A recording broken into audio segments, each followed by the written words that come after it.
Hello, Mark Crossfield here. We're talking lofts on drivers. Common question I get asked is, what loft should I get on my driver? Let's do a bit of a buying guide around lofts on drivers for GolfOnline.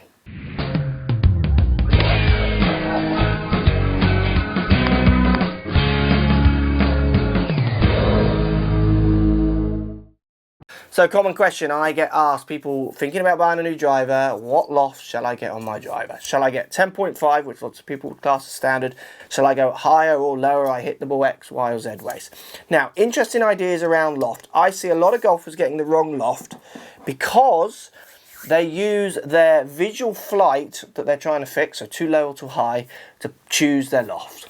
So what I mean about that, if I've got someone who hits the ball too high, what they tend to do is they come right down in lofts. So their drives go too high, so they come right down in lofts. If we go back to the initial problem, their drives go too high. That means, so this driver's 10.5 loft in standard setting, they're presenting too much loft. So they're presenting the club in a way that has a lot of loft.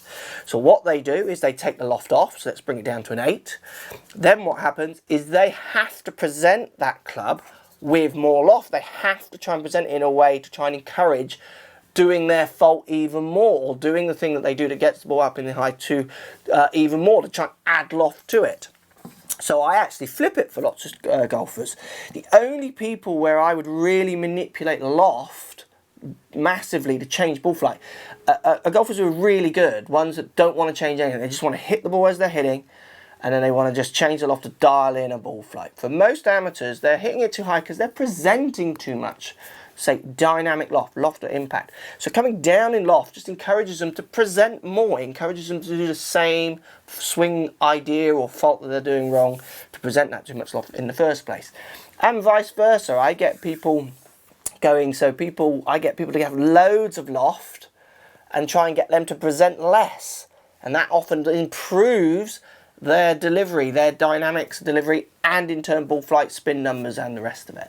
Loft choice has to be built around, for me, some understanding of what loft you deliver. And that shouldn't just only be built around the ball flight you got or that you struggle with.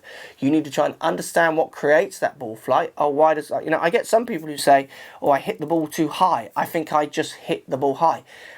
You don't just hit the ball high. It's not magic. You hit the ball too high because of the angles you present. So then encouraging you to get a much lower lofted club so you present more angles often isn't a fix for people. You're better off, for lots of those people, like I said, giving them loads of loft and asking them to take it off.